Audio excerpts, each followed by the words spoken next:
Memphis Grizzlies ain't gonna be ever no contending team for no championship. There's just certain teams out there that just happy enough to make it to the playoffs. That's their championship.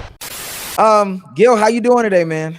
I'm doing good. Always, you know. I got my grandpa look in, man, without being a grandpa. I saw the beard in the recording. Yeah, I know. Hey, it's just the castaway look, man, on vacation, man. Castaway.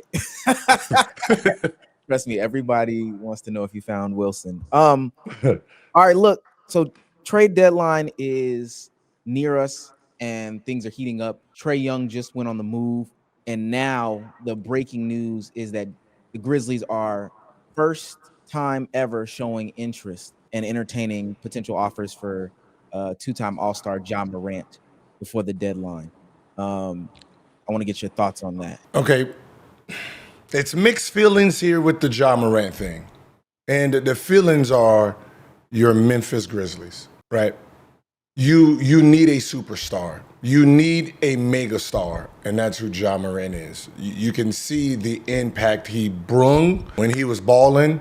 You see the passion, the fire, the flair he plays with when he's on the court. You can't mimic that. You can't buy that. That is created in the lab, and hopefully a city like you gets it. So when you openly shop this player around like he's regular, the idea of moving and leaving is guaranteed from his side. And it's going to hurt you for a long time. And we can go back in history. You've never had this guy before. To match his cell production, you need team winning at a very high level for a lot of years, just to match what he will do on a losing team, bringing people in the building. Will you sell jerseys, individual jerseys, like he did? No. You would never sell individuals. A player on your team will sell more jerseys in a year than he did. That's just out of the way. You're not going to have another Nike shoe contract guy. Today, there's only 6 of them. Well, there's 5, 6 will be Cade getting his signature shoe. Those guys are rare. So you openly dangling him in front of the world, that's an issue there. Does he need to leave? Yes. One, for his brand. He needs to be in a bigger market, right? Usually guys like that who can bring that type of awareness to small cities just have that they have the aura. And obviously we know he does, but business-wise, Nike rarely keeps their guys in small markets. Giannis has stayed in one, right? But obviously you see they tried to ship him to New York, and that was almost done. And everybody else, they were on the move. Katie left, Bron left.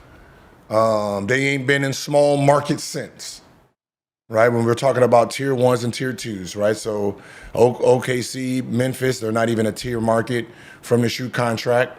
You know, Brooklyn, obviously A1, California A1, Phoenix is tier 2, and Houston is tier 2. So, you know, Nike usually move their guys and put them in bigger markets. So I personally thought openly doing this is a slap in the face. They should have did exactly what Dallas did. Keep that on the hush-hush. And then let them wake up. You've been traded. That's the only way you do it. Well, let me say, I mean, you said it was a slap in the face, but I'm pretty sure both sides had to see this coming with how the relationship was kind of panning out this year, don't you think? With, you know, the let's say public disagreements with the coach and stuff like that. We had to see this coming, right? Were you and the coaching staff able to talk about what happened Friday and move on? Y'all asked that question to them, huh? What about for you? Y'all asked that question, so y'all know the answer to that. Do you feel like everything's been resolved? Yeah. They told y'all that, right? Well, yeah, but There we you didn't go. hear it from you. Obviously, they can't go and tell y'all something I ain't say. You feel like you get the same joy right now that we used to seeing from you? No. Yeah, I mean, there's always the idea of being traded. There are players that's, for the most part, considered untradeable during a certain time of their career. If you want to use his off-the-court antics a few years ago to say, "Oh, we'll trade him," well, obviously Nike didn't. Nike wasn't dumb enough to drop him. We see what them Ja threes is looking like. So no matter that we are having this bump in the road, the fact that you put it in the atmosphere, that you are openly willing to trade me means, hey, I have Ja on the market. Show me what you got. All right, what you guys got out there? Who wants Ja? New York, you want Ja? Clippers, you want Ja? Like, you know what I mean? That's what that play is. Right, it ain't a play for we about to make the playoffs next year. We're about to be a contending team for the Memphis Grizzlies ain't gonna be ever no contending team for no championship. There's just certain teams out there that they're just happy enough to make it to the playoffs. That's their championship. Make it to the playoffs. I get to sell more tickets to my fans if we just make it to the playoffs. So. It is what it is. There are a couple of teams that are ready to, grab up or send offers for Ja Morant. Most notably, the Bucks, Sacramento Kings. I think the Miami Heat were on that list. Mm-hmm. Yeah, where do we think Ja Morant may end up landing? What makes sense from a fit perspective? All of that. Fits. Well, when it comes to fitting in, where the teams you just named. Sending him with Giannis.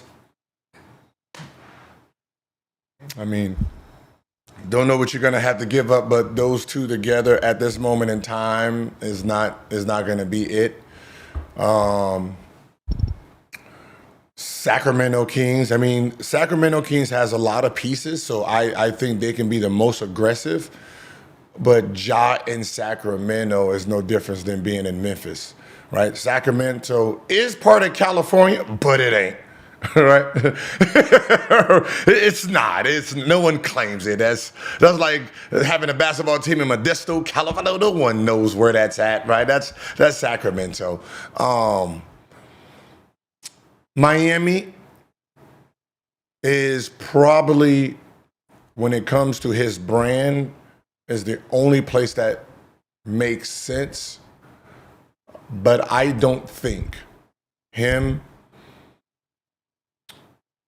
and the Pat Riley mindset can coexist right now, right? You ran off Jimmy Butler, you ran off Dwayne Wade, you ran off LeBron James, right? You have a system there. That system works. It's a disguise system, but it works. The system is, I get arguably one of the top 5 players in history. They help me win a championship. When they leave, Heat culture. That means I get to whip them boys and use the ring that I let the superstar get doing it his way.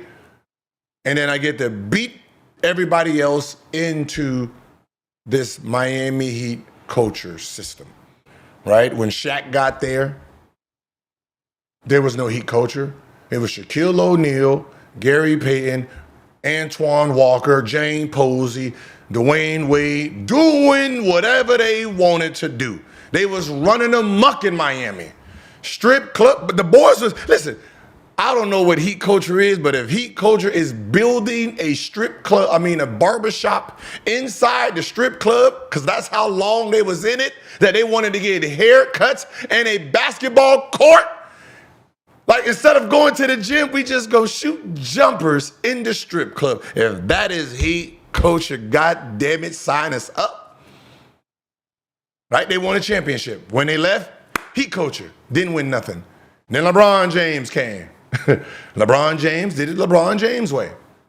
When y'all had a bump, he left. Then it became Heat culture. The only superstar that kind of won under Heat culture, not even won, he didn't win anything, but he thrived with that mediocre basketball talent that they had, was Jimmy Butler. Right? If you ever look at Miami Heat's players outside of the megastar names, anytime those players went somewhere else, they disappeared. Right? They vanished because it only works over there. So that's the only city that makes sense for someone like Ja and his charisma and his style, his flair. But again, Mickey the owner is loyal to his players. And for the most part, Pat Riley is loyal to his players. He just comes from a old school mentality that just clashes with today's mindset of the youth. Now I did leave one team name off intentionally. Mm-hmm. So, the internet's favorite pairing. Apparently Minnesota also has some interest.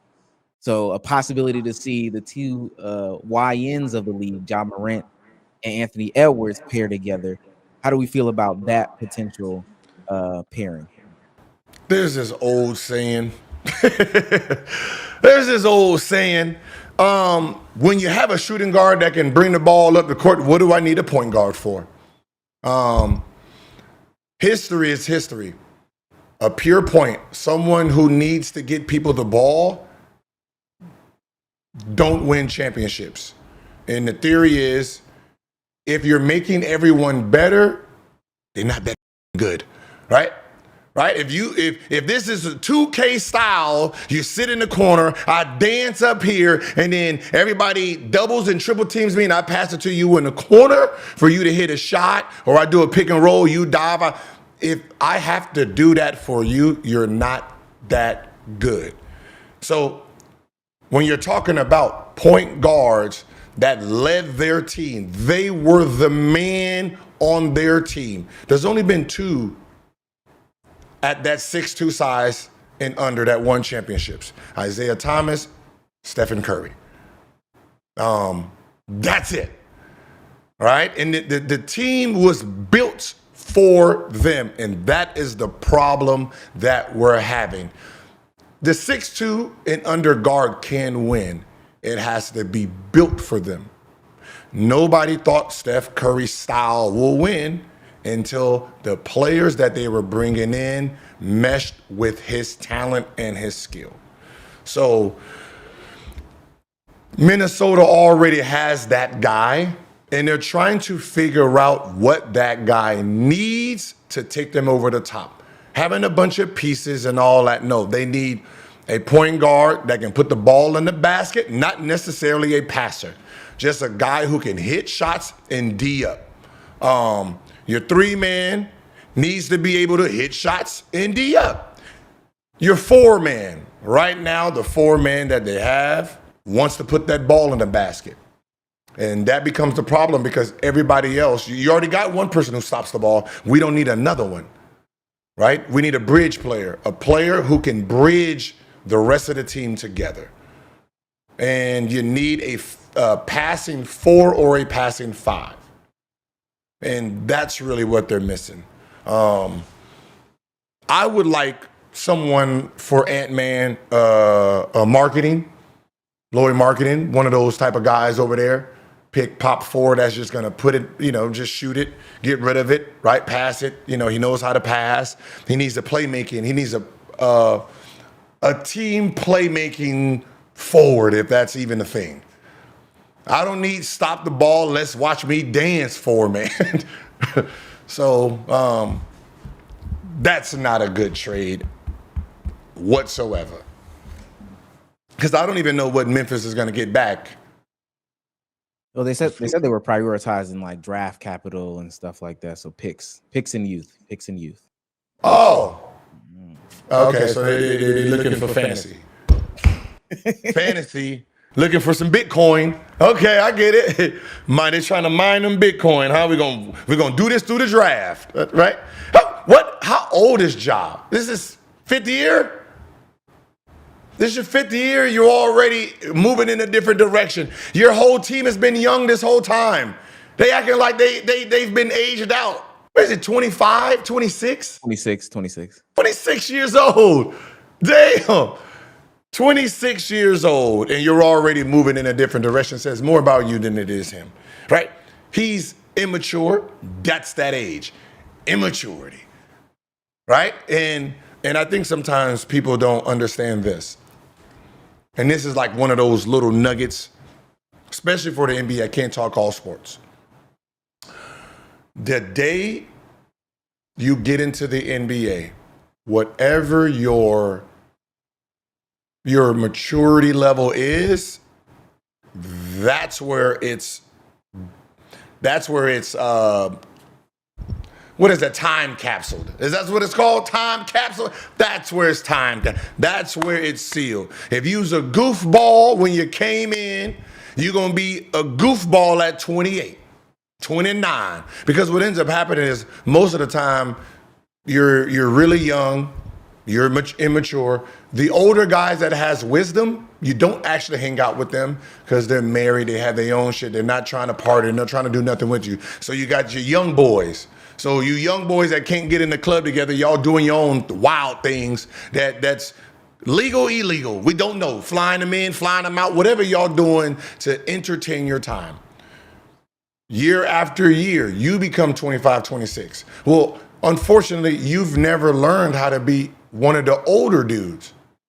So all you do is just keep moving down and gravitating to what you know, and that's the young. So instead of hanging with the 28, 29, because you never had a relationship with them, as a 26-year-old, you're hanging out with the 19, 20, 21 because that's been your style. So unless you get a wife and you get some woman to change your palate, right? If you're taking Patron shots at 19, you're taking Patron shots at 26, right? And you need that older woman that's gonna go in and change you and make you upgrade yourself. It happens. What Monique say? You need an old fat gal. No. Listen. She can start off fat. Just hit her ass with that Ozempic. Okay. Hey, listen. You don't need the body weight of it. You just need the mentality of it. You get it? Yeah. There's benefits from them getting big to go to small. They still got the big girl traits, and sometimes that's good. They a little shy and a little nervous. They not all right, let me stop. Yeah.